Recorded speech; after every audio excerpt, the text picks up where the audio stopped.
Hello Shadows, it's me with Warframe again, and today I'm going to be talking a lot about the arsenal, market, and foundry, like the basics that are outside of combat, the things that you'll need to be efficient in combat.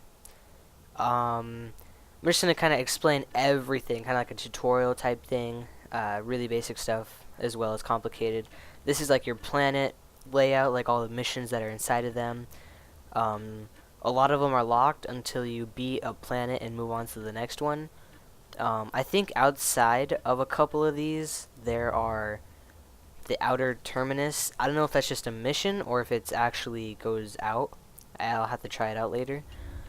But, so this is what it'll look like when you go to play.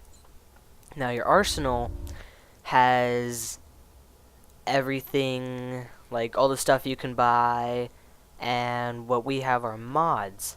And you can also color your things, as you see. I've colored mine the green and red type thing.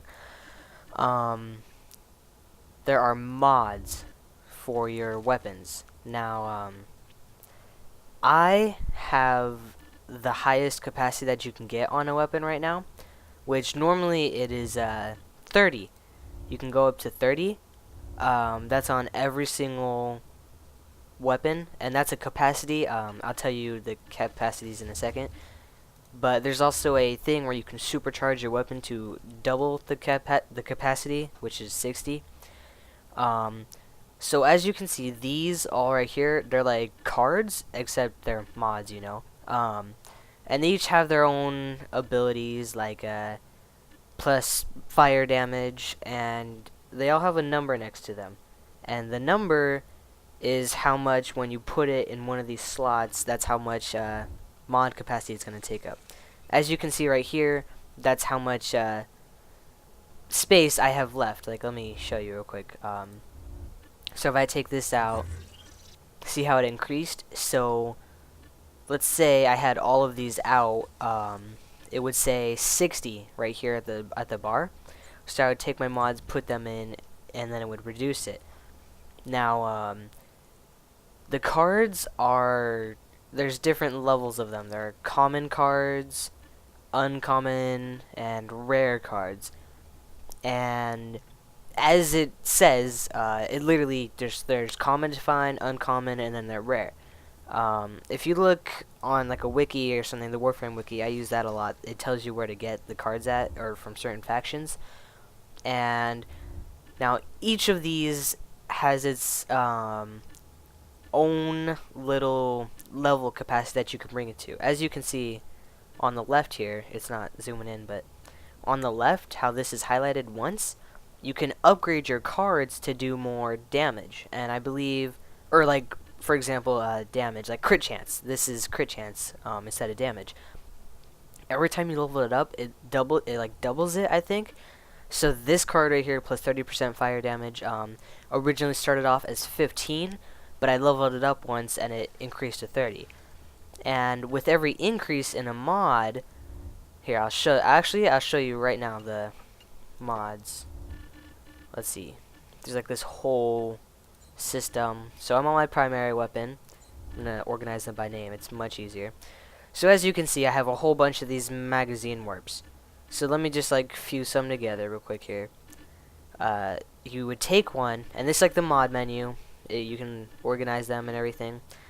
Save your mod menu, magazine warp. So I would click fusion on it, and this is the same card, so it's gonna level it up really quickly. Now that was the first time, and with each level, it gets more increasingly difficult to level it up. See how that only went halfway the second time instead of the first? So like every time you do it, it like doubles the capacity. So like the first time is just 1, the second time is 2, next time I think it's gonna be 3. Not even, it'll take more. So like 4. Yeah, 4. So it's harder to do each time. And it levels it up. And not only that, but so the same card makes it a lot easier to do it with.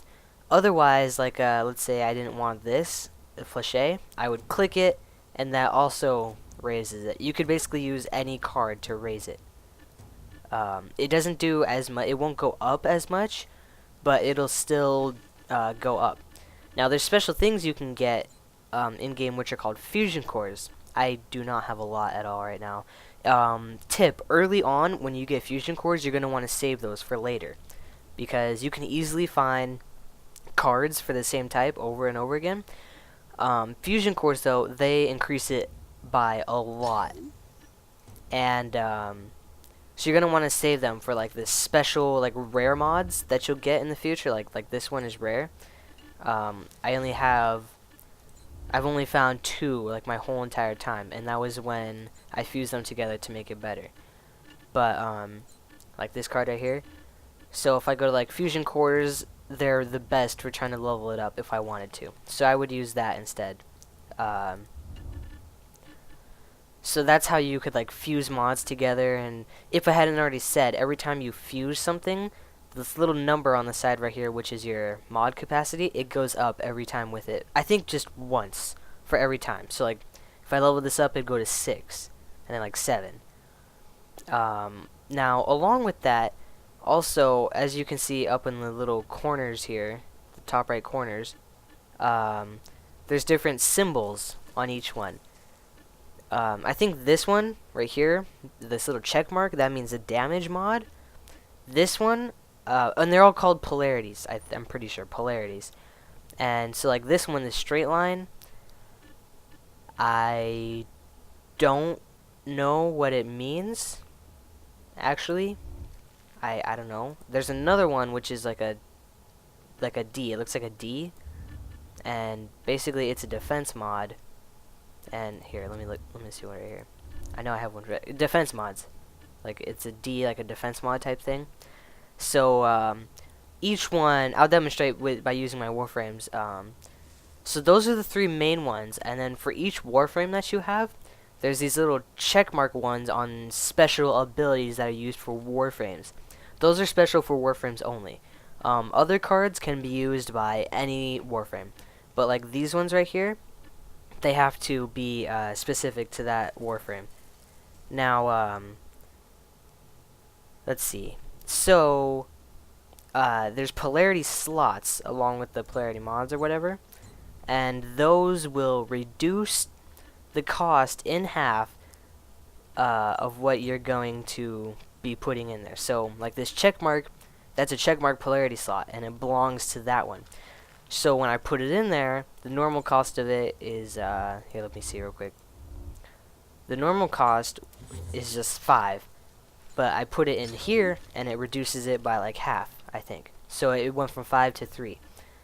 But if you put the wrong polarity in the wrong polarity slot, it increases the amount that is needed to put it in there. And I'm sure you're asking, oh, well, why do you have this in here? I filled up all my slots with cards, and they are all, some of them don't even have polarity slots, they're just plain. So I put as many of the plain ones as I could in here, but certain ones, I don't have any attack mods yet. So it's just going to have to stay like this until I can get that. Otherwise, so you'll just have to put them together like that and make it increased. So that's kind of how the mods work, and it's really great to increase and to invest into what you want. Redirection is a very common mod. It's like one of the first mods I got. You're going to want to use that. The shield capacity, you're like, oh, you know, shield capacity, alright, that's always good. But it's really great for this. It increases it by a lot. Paired with fast deflection, like your shield recharge, it's just great. And vitality, you know, because my shields are so high and because they regenerate so fast, I don't even need this card. So I could probably swap it out if I need to for like some other card that's going to be rare, uncommon, or something. You can always sell your mods too, but I would not recommend that, because maybe in future updates they're going to come out with like a, I know they're coming out with a trade system for a fact. It's going to be super limited though, so you can't just give your cards away to people. I don't know how it's going to work, but I would save your mods, all of them, if I were you. When I first did it, I made the mistake of selling them. Excuse me, but that's not what you want to do. So, as you can see, and to rank it up, you just kill enemies with it. Like, you know, you just kill them, and there's other things called affinity that you can get to do that. So you want to do that, and there's a wide selection of weapons. I was like, you know what, none of these are really any good. But then I found out about the Paris, which I like a lot, and I think it's a good weapon. I've already started using it. I got it just the other day. It's a great weapon, in my opinion. But until I rank it up, I have to use my, really good weapon for the higher levels. And you rank up your Warframe too, same with the Warframe. Each weapon in Warframe has their own level of things. So if you want to rank up your pistol, you got to rank up your pistol.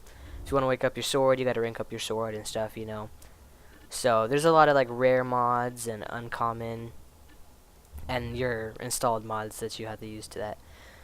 Now, another thing in the game is platinum, which is up here, this little thing. Platinum costs money. I think everyone starts off with 50. But, so you can use platinum to buy a whole bunch of different stuff in the market here. You can buy weapons right away. You see they cost platinum. Some cost credits, but you can just buy them straight away. Especially Warframes. You just buy them right away, and that's how I got Banshee. I believe I bought mine. So you want to do that. That's always good. And I actually bought a what are they called? Sentinel mods, or Sentinel. I'll talk about them in a second. But what I would recommend doing right now with your platinum that you have once you start off, if you still have it, is under the equipment is these things called catalysts and reactors. So get a catalyst for your best weapon. That's gonna double the mod capacity, which you're gonna be like, oh, 30's definitely enough, but you're gonna realize that some of the mods cost like 10 points, and that's just it's original. And when you upgrade it, it's gonna cost more.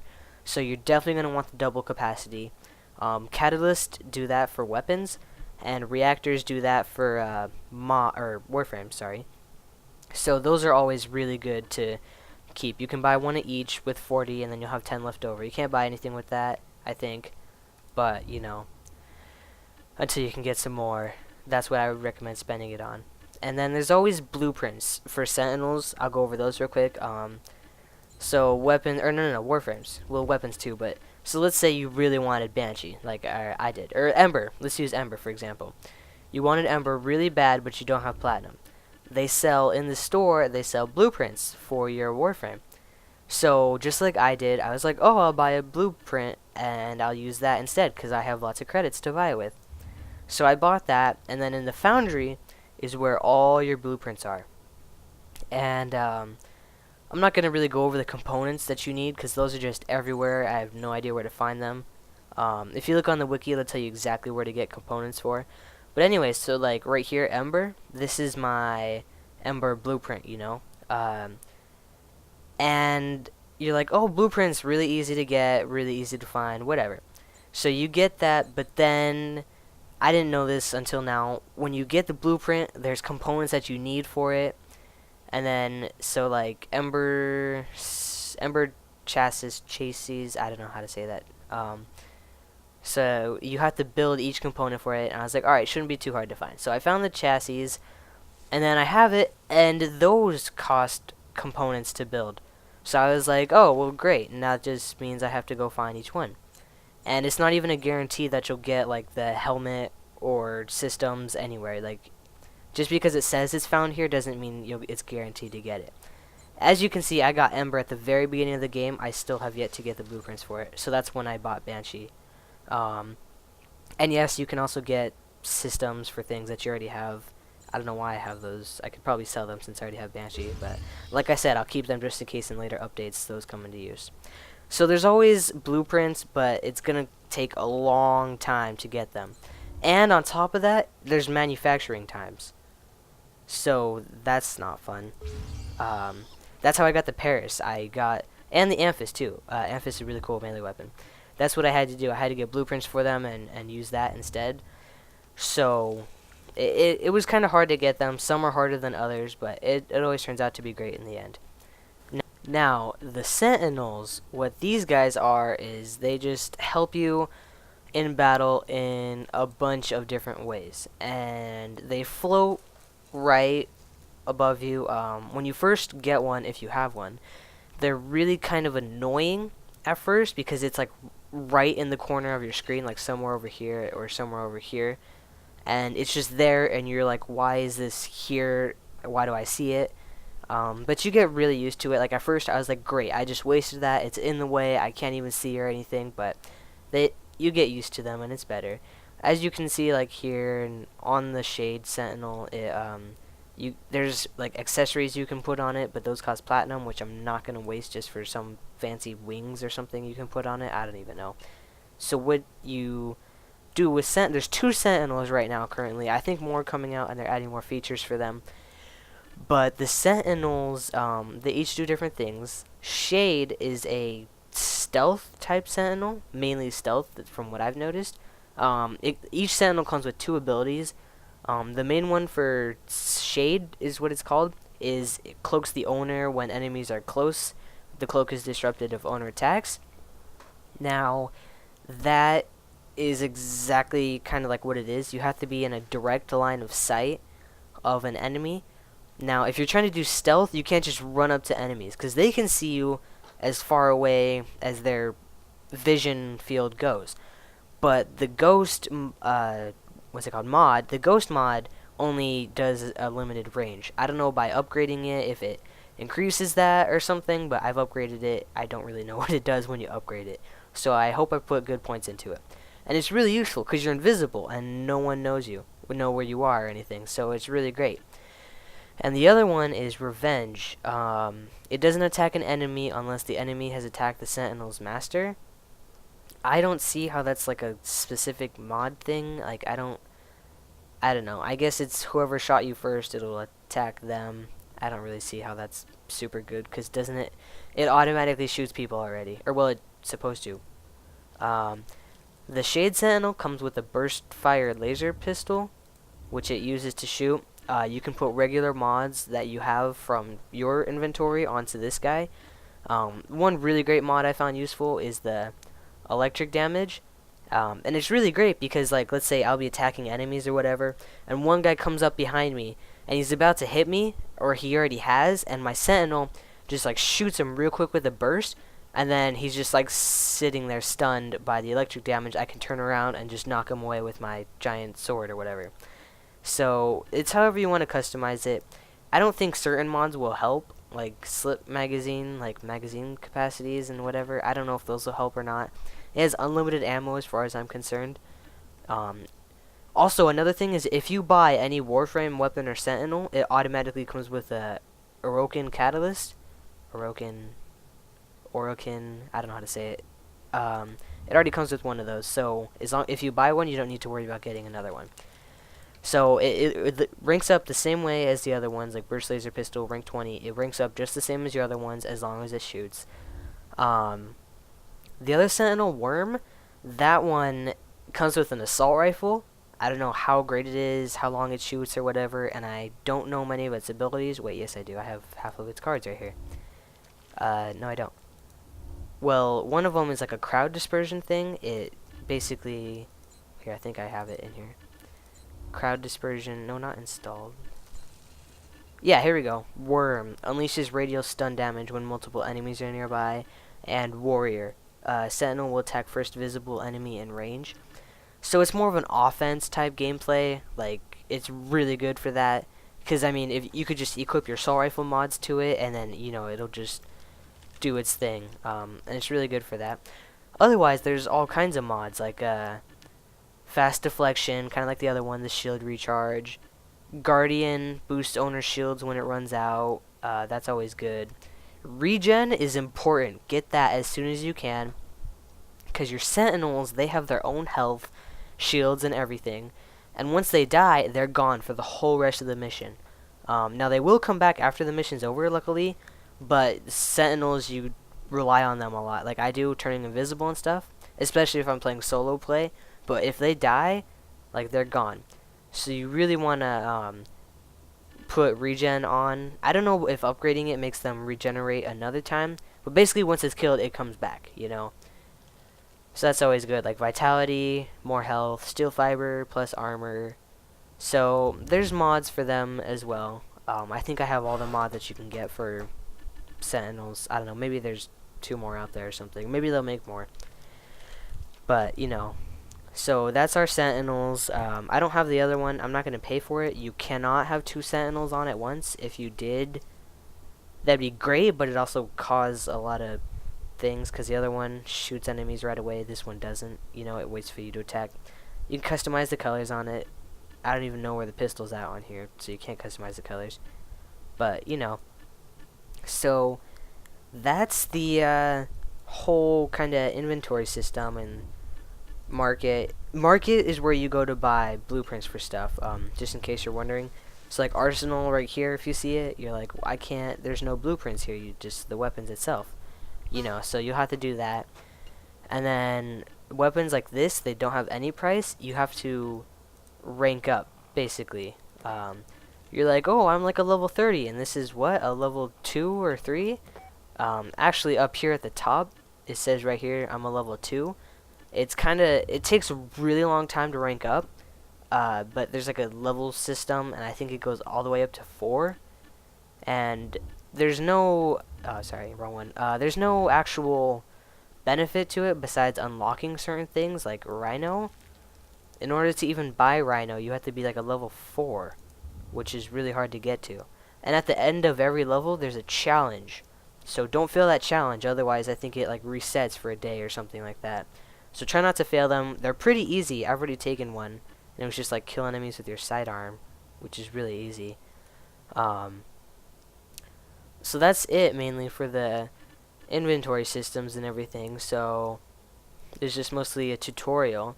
And next time you see me, I might have the Bratton out and I might have the Paris. But either way, I'm super geared up, so I'll be doing some really high-tech missions than the little boss I was on. I could go kill that guy with my sword now. He's so easy.